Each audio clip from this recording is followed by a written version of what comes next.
Donc je vais vous parler de comment chasser et stopper des menaces avec la suite Elastic et la partie sécurité, donc je vais vous parler de tout ça.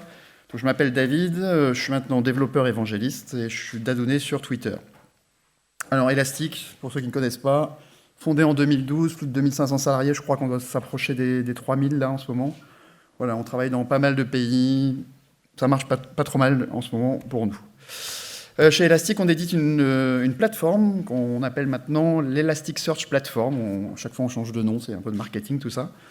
Mais en fait, ce que fait cette plateforme, c'est qu'elle vous permet d'injecter de la donnée, quelle que soit la source, dans un moteur de recherche, pour ceux qui ne connaissent pas la plateforme, qui s'appelle Elasticsearch, qui est le cœur de la suite. Et quand on injecte de la donnée dans ce moteur de recherche, on est ensuite capable de la chercher, le mot search est là pour ça, et d'analyser, c'est-à-dire faire ce qu'on appelle des calculs d'agrégation en temps réel, regroupés par champ, ce genre de choses. Quel que soit le volume, donc ça s'étend de façon assez facile. Et au-dessus de tout ça, vous avez une couche de visualisation qui s'appelle Kibana, qui permet de bâtir des dashboards, si vous voulez, aussi avoir des applications, c'est ce qu'on va voir tout à l'heure notamment. Et puis en dessous, vous avez une couche d'intégration qui permet, via des agents, et ça on en parlera un petit peu plus tout à l'heure, de collecter de la donnée. Alors que ce soit collecter de la donnée pour des raisons d'observabilité, que ce soit collecter de la donnée pour des raisons de moteur de recherche, un peu enterprise search, ou pour des problèmes de sécurité. Voilà, faire de l'alerting et tout ça. Tout ça, ça peut se déployer on-premise, ça peut se déployer sur notre cloud, vous pouvez avoir un déploiement hybride. Et aujourd'hui, on va se focaliser sur une partie de la solution, une solution qui s'appelle Security, qui est bâtie sur cette plateforme Elasticsearch. Donc il y a 3 piliers chez nous, Enterprise Search, Observability et Security. Tout ce dont je vais vous parler aujourd'hui est disponible dans la version gratuite que vous pouvez utiliser chez vous nativement, sans problème. Il y a à quelques moments, je vais parler de fonctionnalités qui sont payantes, mais je vous le dirai explicitement, voilà, attention, ces 2 fonctionnalités-là sont payantes, voilà, soyez pas surpris. Tout le reste sera gratuit. Et ben voilà, on va faire des démos, donc du coup. Alors, on va imaginer qu'on est un security analyst, on arrive... Tiens, j'ai oublié mes notes.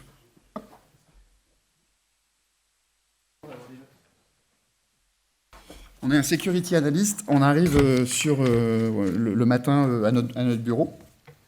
Et alors l'équipe IT, elle a déployé plein d'agents, les agents dont je vous parlais tout à l'heure, sur plein de machines, sur tout notre réseau. Ça peut être sur les machines finales de nos utilisateurs Windows, par exemple. Donc on a des agents particuliers pour ça, mais aussi sur les firewalls, voilà, sur plein d'éléments de notre infrastructure. Et on collecte toute cette information. En passant d'ailleurs, cette information, vous pouvez l'utiliser dans un besoin d'observabilité, si vous voulez observer vos applications. Mais la même donnée peut être utilisée aussi pour un besoin de sécurité. Donc notre analyste se connecte le matin, et puis il voit cet écran-là, et il dit « Ah tiens, c'est marrant, il y a des alertes là, il y a des trucs un peu bizarres. Il y a ce machin qui arrive de temps en temps, potentially malicious hostname has been queried. » Vous arrivez à voir? C'est bon, c'est assez grand? Si vous n'arrivez pas à voir, vous vous rapprochez. Non, je peux zoomer un peu. Hop, un truc comme ça. Alors, je vous ai dit que ces événements viennent de plein de choses. Ces informations viennent de plein de choses. Donc là, par exemple, c'est du firewall GCP. Il y a des choses qui viennent de S3, il y a des choses qui viennent de endpoint. Donc ça, c'est l'agent qui tourne sur la machine. Voilà, qu'est-ce qu'on a ici? Oui, voilà, ça vous donne un petit peu cette information. Donc on note qu'effectivement, on a une alerte là qui se reproduit régulièrement. Donc on va aller voir ça, on va aller faire View Alerts.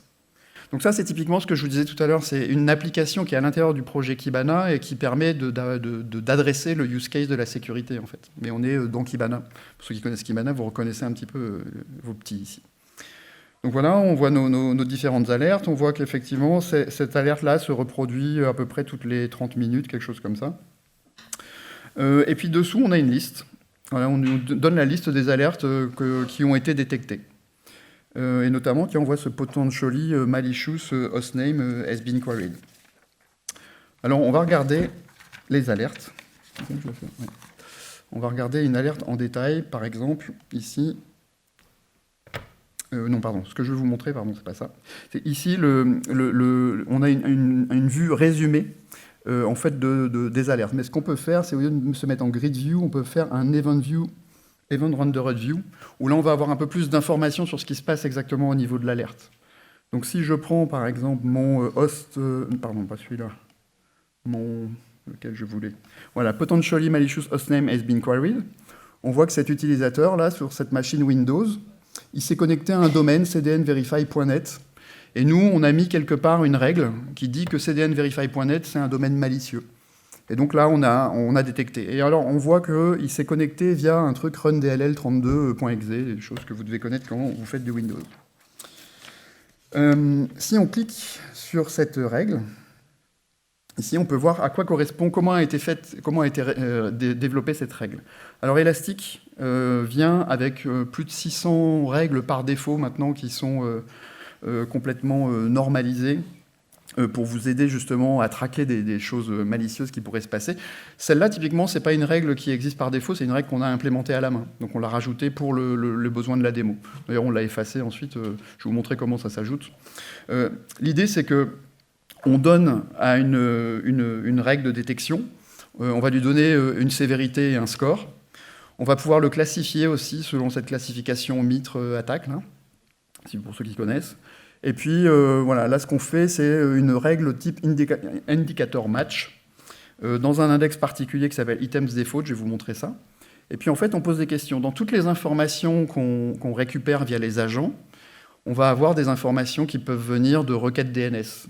Et ça va être stocké dans un champ standard. Chez nous, on a un schéma standard qui s'appelle ECS, qui permet, quelle que soit la source, d'aller chercher toujours au même endroit l'information.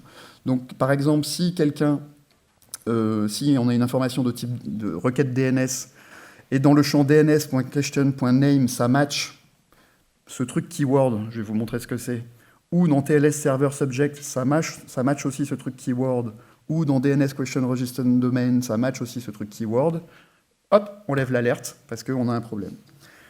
Alors, comment ça se fait une alerte? Je peux vous montrer ça. Non, je vais vous montrer d'abord d'où vient ce truc keyword là. Alors, pour ceux qui connaissent Kibana, vous allez reconnaître ici la partie que vous connaissez. Ici, il y a DevTools, ça me permet de passer des requêtes dans Elasticsearch. Donc, je vous montre. On a un index qui s'appelle .itemDefaults ici, et c'est dans cet index-là que je vais chercher quels sont les domaines malveillants. Donc, je vous montre, c'est tout simple hein, ce qu'il y a à l'intérieur. Voilà, j'ai mis deux domaines. Donc, j'ai une liste ID, c'est baddomain.csv. Ce qu'on a vu tout à l'heure dans l'interface, je peux vous le remontrer. Et puis on a dit que dans le champ keyword, j'ai la valeur cdnverify.net. Ou dans le champ keyword, j'ai withyourface.com, par exemple. Okay. Si je reviens en arrière, dans la règle que j'avais, donc, ici, j'allais bien chercher dans .itemsDefault, je sélectionnais les baddomain.csv de ma liste, et puis je faisais ce match. Donc c'est comme ça que mon alerte est remontée finalement. Ok, on a trouvé quelque chose de malicieux potentiellement. Donc ça, alors, comment on crée une règle? Moi, je peux essayer de vous montrer ça. Ici, je peux créer des règles. Alors, ce qui est bien, c'est que ces règles, elles sont nos règles publiques. Je vais faire skip tour ici. On a tout un tas de règles qui existent déjà par défaut, c'est ce que je vous disais, et elles sont développées en public. Il y a un repository public, et vous avez accès à ce repository, et vous pouvez vous-même rajouter des règles supplémentaires. Alors, je devrais avoir des règles, pourquoi je ne les vois pas ici? Bon, je ne sais pas. Je vais créer une nouvelle règle en tout cas. Donc vous avez différents types de règles que vous pouvez faire. Alors avec une version payante, vous avez accès au machine learning, donc vous pouvez faire des règles de type un peu machine learning, etc. pour détecter des choses. Mais là, c'était un indicator match qu'on avait fait. Voilà, on sélectionne dans quels index on veut aller chercher. Je vous ai dit, ils sont tous normalisés. Donc s'il y a un truc qui est dans DNS, on va aller chercher dans le champ DNS, etc. Je ne vous tape pas la requête, hein, ça n'a aucun intérêt. Et puis ensuite, vous dites... alors, si ça match sur le champ, ouais, c'est ça, DNS, je ne sais plus quoi exactement tout à l'heure, qu'est-ce que c'était le truc? DNS, question, subdomain, par exemple. Et ça match sur le champ keyword, voilà, on le fait. Après, vous faites continue, vous dites je veux faire tourner cette règle toutes les 5 minutes, et puis vous pouvez même lui dire je déclenche ma règle maintenant, mais reviens dans le passé. Essaye de voir si, par hasard, sur l'heure d'avant, on n'aurait pas vu déjà des trucs un petit peu particuliers. Donc voilà pour ces règles. Alors, je retourne dans mes alertes, là où on était tout à l'heure. Si j'y arrive. Hop. Encore un petit peu en arrière. Voilà. Donc dans mes alertes, ici, on a vu dans le Event Renderer, que je vous remets, que effectivement, ça avait matché sur, ici, ce cdnverify.net. Bon, alors on a plusieurs possibilités ici. On peut faire plusieurs actions. Vous avez des actions sur chacune des choses. Peut-être que c'est un faux positif. Peut-être qu'effectivement, cet utilisateur-là, il a le droit de le faire parce que sur sa machine, il est en train de faire des tests, etc. Mais en fait, on peut rajouter des exclusions à cette règle en disant non, bah, c'est pas grave, ok, laisse tomber celle-là, rajoute une option. On peut faire plein d'autres choses. Et il y a une chose que j'aime beaucoup faire, et voilà, c'est de dire analyser l'événement. Et là, j'aime beaucoup ce qui se passe. Alors, je vais essayer de mettre ça en plein écran. Clac. Voilà, je le mets en plus grand. Et là, on a une petite vue de ce qui est en train de se passer, en fait. Je pense que vous avez vite compris ce qui nous arrive. Ici, on voit nos appels. Si je vais dans ici les appels network, je devrais voir, ouais, effectivement, ce truc-là, rundll32.exe, à un moment, il a fait un appel à cdnverify.net. OK. Donc, ça y est, on voit, ça vient d'ici, ce truc-là. Je peux détailler, en fait, un petit peu, voir ce qui s'est passé exactement. La requête qui a été faite, le résultat qui a été ramené. À un moment, je suis censé avoir une adresse IP, je ne sais pas où c'est. Je ne sais plus. Bon, faites-moi confiance là-dessus. Et puis, on voit que cet appel-là, il a été déclenché par cet exécutable. OK, Q, machin. Je ne m'attendais pas à ce nom-là, mais bon, pourquoi pas. Je ne sais pas si je peux faire un copier. Oui, si je peux faire un copier de ce truc-là. OK, cet exécutable-là. Et cet exécutable-là, d'où est-ce qu'il vient, ce truc-là, en fait? Si je clique ici, je vois que ça vient d'un Excel. OK, c'est un Excel. Alors, ça doit être parce que je suis en plein écran, je ne vois pas tout. Attendez, j'essaye de réduire. Ou c'est parce que j'ai trop zoomé? Je ne sais pas, je réessaye. Je clique sur Excel. Est-ce que je vois mieux? Ouais, je vois que ça vient de ce fichier Excel ici, Upcoming Event February 2018, qui a été ouvert. Et puis là, je vois que en fait, tout ça, ça vient de qui? D'un utilisateur qui a ouvert dans Outlook, et il a ouvert cet email. Donc là, on a quand même une petite suspicion d'un truc qui se passe qui est vraiment pas très clair. Je pense qu'on a une sorte d'attaque de type un peu phishing. Ouais. C'est pas top. Alors, il y a cet exécutable-là qu'on a vu. On va essayer de voir dans nos alertes si par hasard, c'est où? Ici. Si je fais un CTRL-V, est-ce qu'on peut voir autre chose sur cet exécutable? Donc c'est un moteur de recherche, normalement on devrait voir des choses. OK, alors je vais fermer l'analyseur, je vais me remettre dans le mode où on voit tous les événements. Qu'est-ce qui s'est passé? Alors on voit différentes choses. Ouais, malware detection alert, OK. Ah, des modifications de la base de registre. Et comment il est arrivé ici, ce point .exe, en fait? Là, on est en train de voir qu'il y a un moment, il y a eu un décodage d'un fichier texte. On le voit ici, le fichier texte est là en argument, en utilisant certutil. Donc, dans ce fichier texte, on avait sans doute une version encodée en base 64 du binaire qui est en train de compromettre notre machine. Et ça a généré ce fichier exe. Donc là, on est en train de voir ce déroulement. Et là, on se dit, vraiment, il n'y a plus de doute. Hein. Je pense qu'on a vraiment été, on a été attaqué. Alors, si je regarde celui-là, on peut cliquer. Oh, non, c'était pas là-dessus que je voulais cliquer. Suspicious child process. Ici, oui.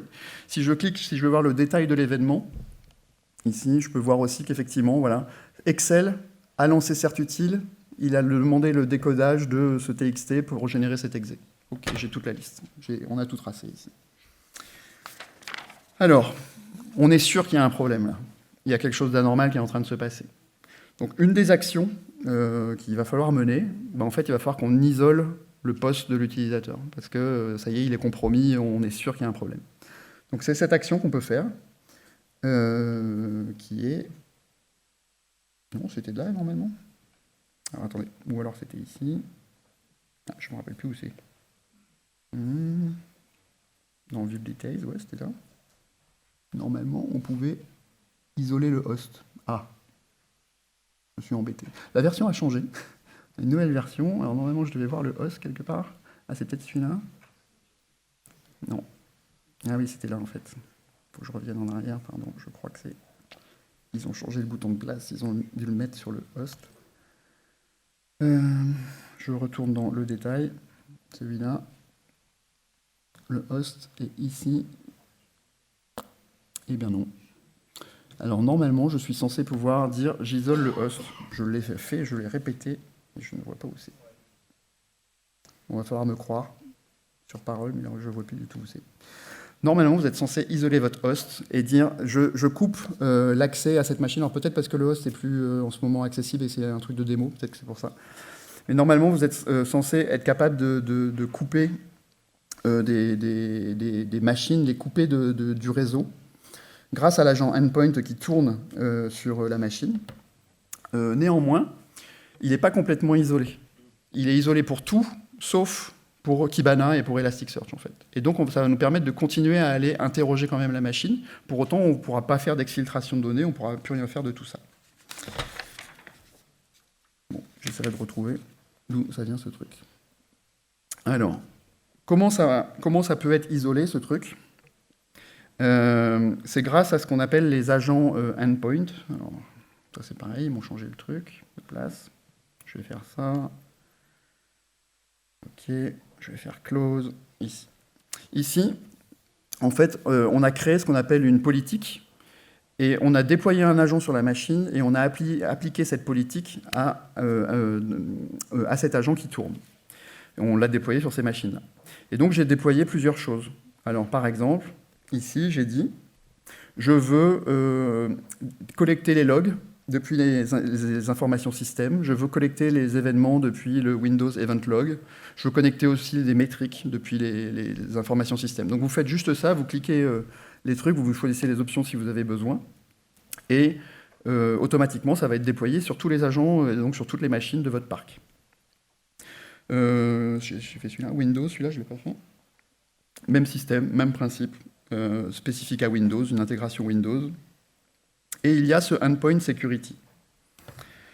Endpoint Security, il vous permet d'activer justement la protection contre les malwares. Donc sur la machine directement, on va détecter s'il y a un malware. Vous avez plusieurs possibilités. C'est soit juste de détecter, soit de prévenir. Donc prévenir, ça va bloquer tout de suite. Là, pour les besoins de la démo, on voulait que ça se propage. Donc on a dit non, on ne bloque pas, on va juste faire de la détection. Mais normalement, vous pourriez vouloir faire de la prévention. Vous avez aussi une protection contre les ransomware. Ça, c'est payant. C'est dans la version payante, ce truc-là. Vous avez aussi une protection contre ces Memory Threat Protection. C'est payant aussi, ce truc-là. Et puis, Malicious Behavior, c'est aussi payant. Et cet agent qui est déployé sur la machine, il collecte aussi toutes ces informations que vous voyez. Alors, vous pouvez décocher ce que vous voulez pas si ça fait trop de trafic pour vous, c'est pas grave. Hein. Enfin, vous choisissez ce que vous voulez, mais bon, plus vous en avez, mieux c'est. Hein. Et puis, voilà, vous dites juste, allez, déploie-moi toutes ces informations. Donc ça, c'est comment ça a été déployé. Je reviens en arrière. Je vais revenir dans mes alertes. Tac. OK. Et je reviens dans mes alertes. Ce qu'on va faire, espérons que cette fois le bouton fonctionne. C'est à cause de ça. Ce qu'on va faire ici, c'est qu'on va dire, je vais créer, maintenant que je sais que j'ai une suspicion d'un truc pas normal, je vais créer un cas, en fait, je vais documenter ce que je sais. Donc ici, on va créer un nouveau cas, on va dire, je sais pas, attaque à Genève. On peut mettre des tags. Alors vous pouvez dire, tiens, ça vient de Excel, c'est du, je sais pas, phishing. Ça vous permet de classifier un peu et de retrouver facilement vos trucs. C'est venu d'Outlook. Voilà, ce que vous voulez. Genre de truc. Puis vous pouvez mettre une petite description. Alors je vais faire un petit copier-coller, ça va m'éviter d'avoir à tout taper.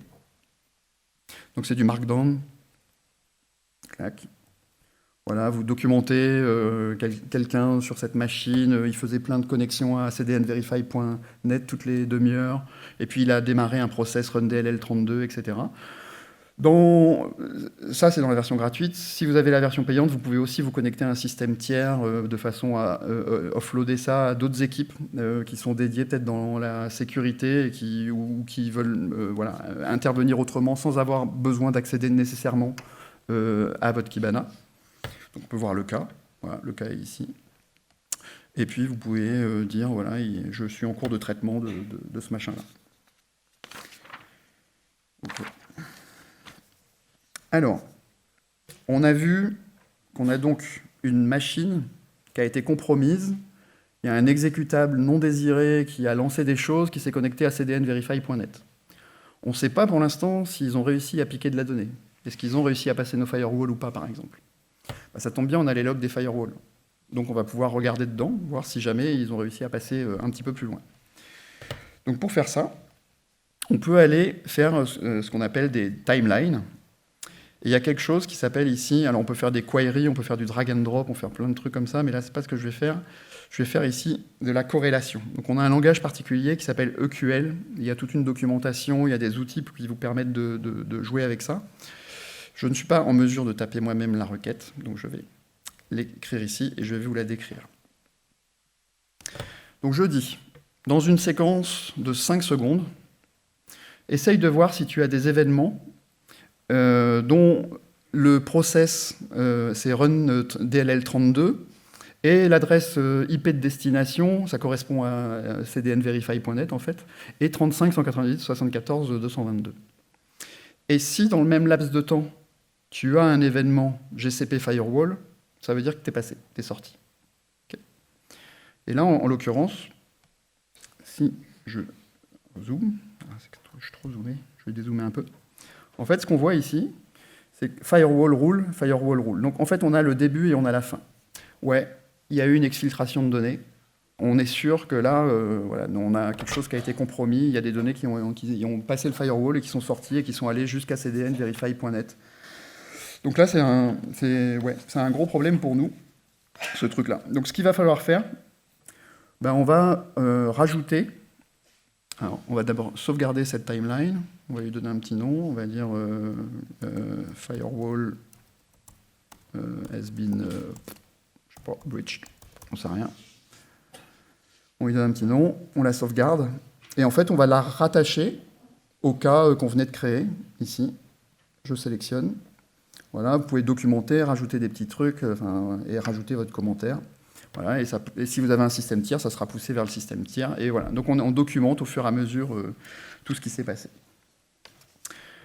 Alors là, on a regardé un petit peu sur des données très récentes, en fait, pas très récentes dans le cadre de la démo, parce qu'on est sur des instances Elasticsearch où quelque part, on a des machines live, des machines hot, comme on appelle.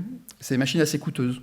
Parce qu'en fait, il vous faut pas mal de mémoire, il vous faut pas mal de disques, des disques SSD pour que ce soit rapide. On fait des requêtes assez rapidement, hein, c'est ce que vous voyez ici. Mais peut-être qu'on a envie d'enquêter sur, je sais pas, les 5 dernières années de données qu'on a pu collecter, etc. Ça va être un peu cher si vous gardez en ligne vos 5 années de données sur des nœuds élastiques. Alors on a une fonction qui s'appelle Snapshot Restore, qui vous permet de faire des backups et puis de restaurer ça. Donc à la demande, vous pouvez dire ouais, je vais restaurer mes anciennes données et puis du coup, je vais demander ensuite à mon outil d'aller faire l'enquête aussi et chercher sur le passé est-ce que ce cdnverify.net, on l'a vu par le passé, pourquoi pas. Ça vous oblige à restaurer le truc. Dans la version payante, précise à chaque fois quand c'est payant, vous avez la possibilité de faire ça sans restaurer la donnée, directement aller interroger vos backups. Ça s'appelle ça s'appelle Searchable Snapshot. Et donc, ça permet de faire des requêtes sur des données très anciennes. Donc là, j'ai déjà le cas. Je vous le montre ici via les outils. Les données vivantes, c'est-à-dire live, elles sont dans les index qui s'appellent packetbit. Voilà, il y a 102 148, bon, pas beaucoup de données ici. Puis les données figées, elles sont archivées sur, ça doit être sur GCP, sur donc Google Cloud Storage ici. Donc ici, j'ai 600, combien? Wow. Ouais, c'est combien? Ça fait 6 milliards, c'est ça? 6 milliards et des poussières de données. Bon, voilà. C'est le nombre de données qui sont archivées. Je peux les requêter. Alors la première requête est toujours très très chère, elle coûte, je sais pas, elle peut coûter 5 à 10 minutes la première requête parce que ça va être long. Là, moi je l'avais déjà fait tourner tout à l'heure, donc maintenant elle est cachée sur un nœud, si vous voulez, il y a un nœud qui est démarré, qui permet d'interroger les snapshots et qui remonte juste les fichiers dont il a besoin en fonction de ce que vous demandez. Donc là, j'ai fait par exemple une agrégation sur les types d'éléments que j'ai. Donc j'ai des éléments, des données de type flux, des éléments de type DNS, des TLS, des pings, des HTTP, des MySQL, etc. Donc vous voyez, tout ça, ça a été requêté dans ce cache. Pareil, je cherchais tous ceux pour lesquels type égale DNS, voilà, mais j'ai ici mes données en question. Juste pour vous montrer comment ici c'est. Si vous regardez les index qui sont des index virtuels qui pointent vers ces données stockées, vous voyez ici le nombre de documents que j'ai, et vous voyez l'espace de stockage, en fait, c'est 0. Que sur la machine physique, il n'y a pas du tout de stockage, on fait vraiment du cache. Pour les index packet bits normaux, là, j'ai vraiment de la taille, mais bon, pas grand-chose en l'occurrence. Okay. Donc ça, c'est pour vous montrer que si vous avez besoin d'aller enquêter sur des anciennes données, c'est possible avec Searchable Snapshot. Si vous n'avez pas la version payante, vous faites vos restores et vous faites la même chose, mais il faut attendre que ça soit restauré, c'est tout. Alors, donc, ouais, bon, ça c'est du marketing, c'est la meilleure plateforme pour la sécurité. Bon, je vous laisse vous faire votre avis vous-même. En tout cas, ça a été nommé dans le Magic Quadrant pour la partie SIM. Donc c'est en train de monter et c'est en train de devenir un projet, une solution en tout cas, pour la sécurité de plus en plus importante. Alors vous pouvez le déployer, nous on a notre cloud service, vous pouvez déployer sur le provider de cloud que vous voulez. Là, tout ce que vous voyiez tout à l'heure, ça tournait sur notre offre cloud dans Google Cloud, mais ça pourrait être ailleurs, pourquoi pas. On a des très très bons accords avec plein de partenaires technologiques pour justement avoir une intégration beaucoup plus facile de toutes ces données-là. Donc vous voyez, F5 par exemple, ce genre de choses, des trucs Cisco aussi, pour que l'intégration dans la suite Elastic se fasse le plus facilement possible. Petit mot sur la plateforme Elasticsearch, elle est utilisée partout. Qui utilise Tinder ici? Allez, vous êtes des mythos. Donc, si vous utilisez Tinder et que vous avez un match, vous remercierez Elasticsearch, vous voyez, c'est pour ce use case-là. Donc, ça peut être pour plein de use cases différents. Celui-là, la JPL, c'est le petit robot qui est sur Mars. On voit des métriques dans des clusters Elasticsearch, par exemple. Voilà, vous avez plein de cas d'utilisation différents. Je voulais finir avec cette note de cette compagnie. Qui disait qu'avant, ça leur prenait des jours pour trouver la source d'un problème. Et maintenant, en quelques minutes, ils arrivent à trouver en fait, la source du problème. Le système est rapide, hein, c'est ce que vous avez vu tout à l'heure. Effectivement, sur des données plus anciennes, ça peut donner un peu plus de temps, mais on est à l'ordre quand même de la dizaine de minutes. Et donc, ça leur permet de réduire ce temps de résolution qui est vraiment quelque chose de super important aujourd'hui. Ils ont énormément d'utilisateurs et de clients, de points. Ils collectent plusieurs téras par jour. Donc vraiment beaucoup de volume. Encore une fois, sur la suite Elastic, ce que je vous ai dit tout à l'heure, l'intérêt, c'est que tout ce que vous avez collecté pour l'observabilité, parce que vous avez ce besoin-là, ce n'est pas la peine de réindexer ailleurs dans autre chose. Pour la sécurité, vous allez pouvoir bénéficier des mêmes logs pour appliquer de la sécurité, en fait. Et vice-versa. Vous faites aujourd'hui de la sécurité, vous pourrez utiliser tout ça pour faire de l'observabilité, vous rajouter de l'APM et ce que vous voulez. Voilà, c'était tout ce que j'avais à vous dire. J'espère que je n'ai pas été trop rapide. Si, un peu, peut-être. Non, ça va, nickel. Merci de votre attention. Passez une bonne journée, passez une bonne conférence. Et donc, il y a peut-être des questions ?